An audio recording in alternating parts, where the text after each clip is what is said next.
آج ہم جس گہری تحریر کا جائزہ لے رہی ہیں وہ سورۃ الواقعہ کا اردو ترجمہ ہے، اور اس کا آغاز ہی اتنا حتمی اور فیصلہ کن ہے کہ انسان کو سوچنے پر مجبور کر دیتا ہے۔ پہلی ہی آیت ہے، جب وہ ہونے والی چیز واقع ہو جائے گی تو اس کے واقع ہونے میں کوئی جھٹلانے والا نہ ہوگا۔ مطلب کوئی اگر مگر نہیں، کوئی شاید کی گنجائش ہی نہیں، سیدھا سیدھا اعلان ہے۔ بالکل، یہیں سے آپ دیکھیں پوری صورت کا جو ایک لہجہ ہے وہ متعین ہو جاتا ہے۔ اس کا نام ہی الواقعہ ہے، یعنی وہ حقیقت جو ہو کر رہے گی، دی انیویٹیبل ایونٹ۔ تو یہ نام ہی بتا رہا ہے کہ بحث اس پر نہیں ہے کہ ایسا ہوگا یا نہیں، بلکہ یہ ایک اٹل حقیقت ہے جس کا سامنا سب کو کرنا ہے۔ اور پھر جو منظر کشی کی گئی ہے وہ تو ذہن ہلا دیتی ہے۔ جب زمین زور سے ہلا دی جائے گی اور پہاڑ جنہیں ہم مضبوطی اور استقامت کی ایک علامت سمجھتے ہیں نا، وہ ریزہ ریزہ کر دیے جائیں گے، پھر وہ اڑتی ہوئی گرد بن جائیں گے۔ واہ، یہ تو بہت ہی شدید منظر ہے۔ جی، بہت شدید۔ اور یہ صرف ایک کائناتی تبدیلی کی تصویر نہیں ہے، اس کا ایک گہرا علامتی مطلب بھی ہے۔ یہ اس بات کا اعلان ہے کہ دنیا کے تمام نظام، تمام حیثیتیں، تمام طاقتیں جنہیں انسان بہت مضبوط سمجھتا تھا، وہ سب ختم۔ اور اسی لمحے ایک آیت آتی ہے جو اس پوری تبدیلی کا مقصد واضح کرتی ہے۔ کون سی؟ وہ قیامت کسی کو پست کرنے والی اور کسی کو بلند کرنے والی ہوگی، یعنی دنیاوی سٹیٹس کی جگہ اب ایک نیا معیار آ رہا ہے، اور وہ ہے اعمال کا۔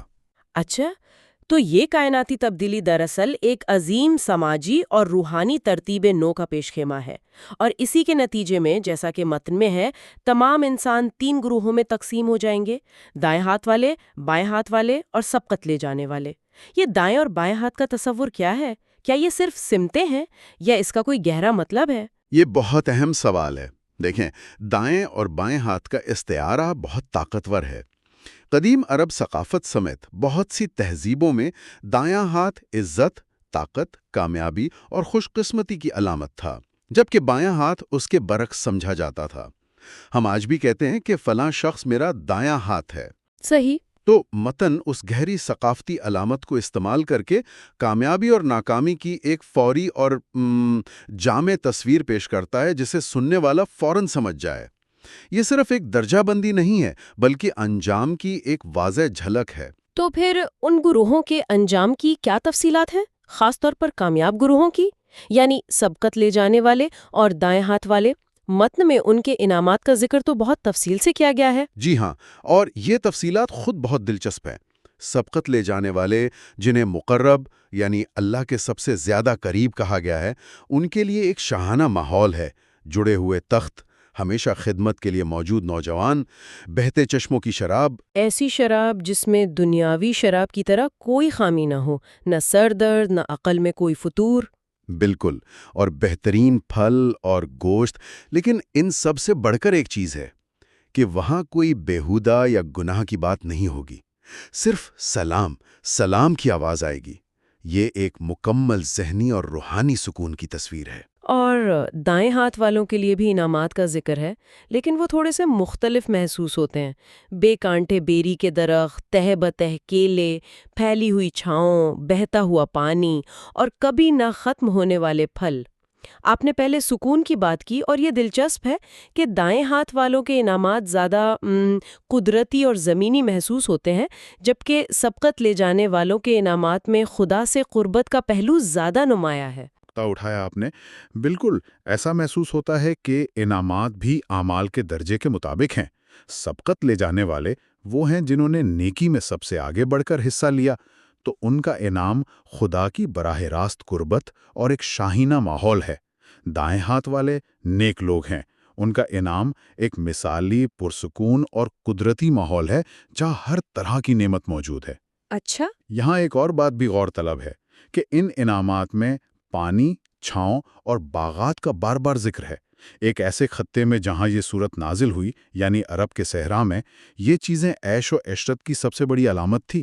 واقعی یہ تو زندگی کی سب سے بڑی نعمتیں ہیں وہاں۔ جی، تو یہ انعامات صرف مادی چیزیں نہیں، بلکہ انسانی نفسیات کی گہری سمجھ کو ظاہر کرتے ہیں کہ انسان سکون اور فراوانی کی کیسی خواہش رکھتا ہے۔ اور اس کے بالکل برعکس ہے بائیں ہاتھ والوں کا انجام: تپتی ہوئی ہوا، کھولتا ہوا پانی اور سیاہ دھواں جو نہ ٹھنڈا ہے نہ آرام دہ۔ یہ تصویر ہی اتنی تکلیف دہ ہے کہ رونگٹے کھڑے ہو جاتے ہیں۔ اور یہاں بھی سزا صرف تکلیف دینا نہیں ہے، اس کا تعلق براہ راست ان کے اعمال سے جوڑا گیا ہے۔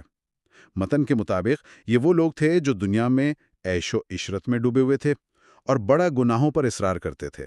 اور ان کا سب سے بڑا جرم کیا تھا؟ دوبارہ زندہ کیے جانے کا انکار۔ وہ طنزیہ انداز میں کہتے تھے کہ جب ہم مر کر مٹی اور ہڈیاں ہو جائیں گے تو کیا واقعی دوبارہ اٹھائے جائیں گے؟ تو ان کی سزا اسی انکار کا نتیجہ ہے۔ ان سے کہا جاتا ہے کہ زقوم کا درخت کھاؤ اور پیاسے اونٹ کی طرح کھولتا ہوا پانی پیو۔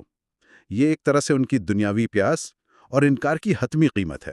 اچھا، تو قیامت اور جزا و سزا کی یہ واضح تصویر دکھانے کے بعد ایسا لگتا ہے کہ متن اپنی حکمت عملی بدلتا ہے۔ اب وہ سیدھے منطق اور دلیل پر آ جاتا ہے، اور یہ حصہ واقعی بہت دلچسپ ہے کیونکہ یہ انسان سے براہ راست سوال کرتا ہے۔ جی، یہاں سے گفتگو کا رخ سامعین کی طرف مڑ جاتا ہے۔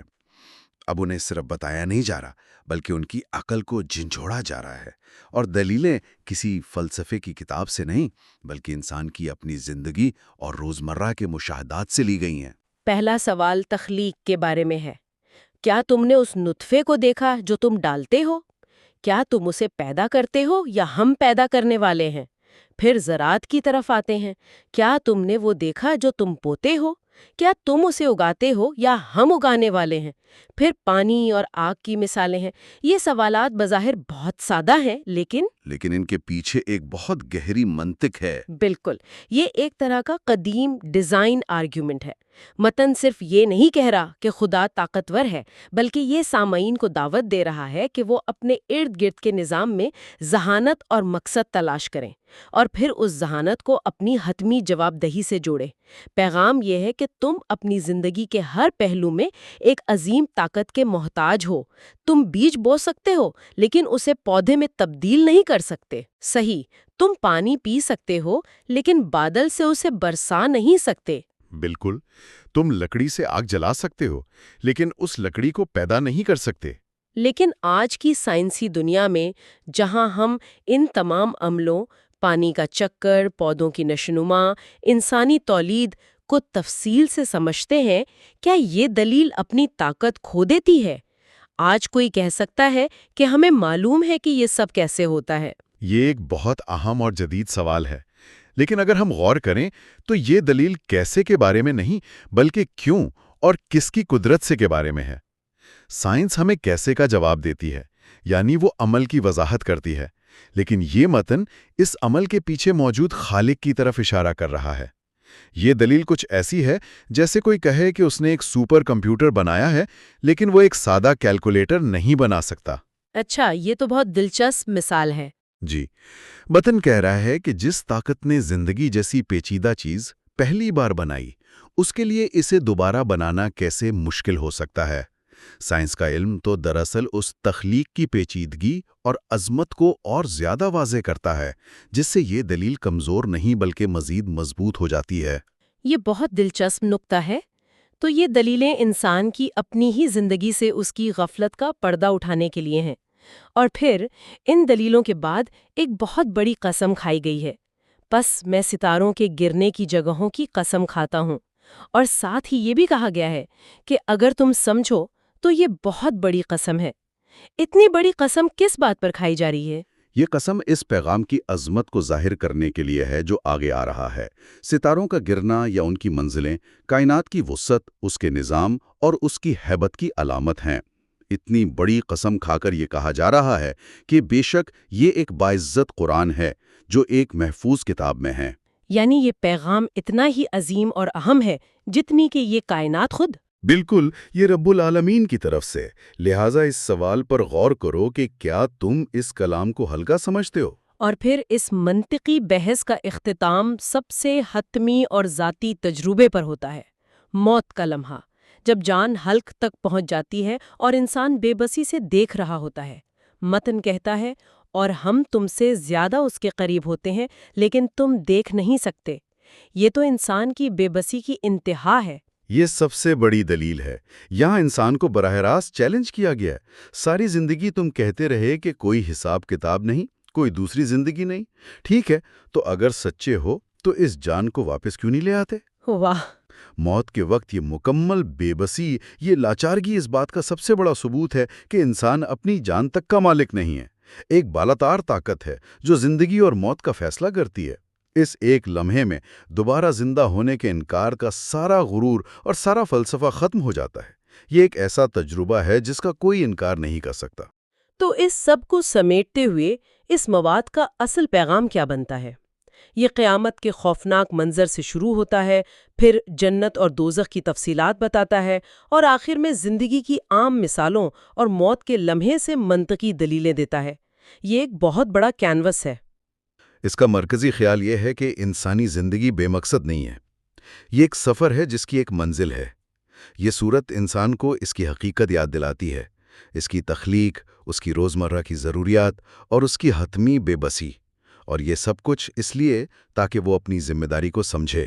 اور اس کی خوبصورتی یہی ہے کہ دلیلیں فلسفے کی کتابوں سے نہیں، بلکہ کھیتوں، بادلوں اور خود انسان کے وجود سے لی گئی ہیں۔ جی، یہ یاد دہانی ہے کہ ہر عمل کا ایک نتیجہ ہے، اور وہ نتیجہ ان 3 گروہوں میں سے کسی ایک کی صورت میں ظاہر ہوگا۔ اور اس کا اختتام بھی اتنا ہی طاقتور ہے۔ بے شک یہ یقینی حق ہے، پس تم اپنے عظیم رب کے نام کی تسبیح کرو۔ یعنی تمام بحث اور دلیل کے بعد نتیجہ صرف ایک ہے، اس حقیقت کو تسلیم کرنا۔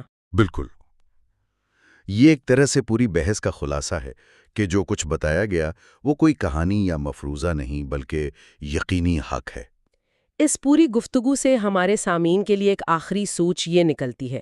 یہ تحریر بار بار سوال کرتی ہے، کیا تم نے وہ دیکھا جو تم بوتے ہو؟ کیا تم نے وہ پانی دیکھا جو تم پیتے ہو؟